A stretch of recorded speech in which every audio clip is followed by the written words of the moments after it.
The battery must only be charged using designated EVO 2 chargers and Charging Hub. Do not leave the battery unattended while charging, and keep away from flammable and explosive materials. Remove the battery of the aircraft and connect the battery and charger. The battery indicator light will flash and display the current battery level while charging.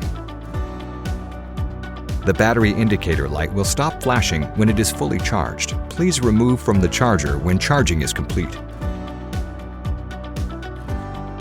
Connect the charger and Charging Hub. You can press the top button to switch the charging mode.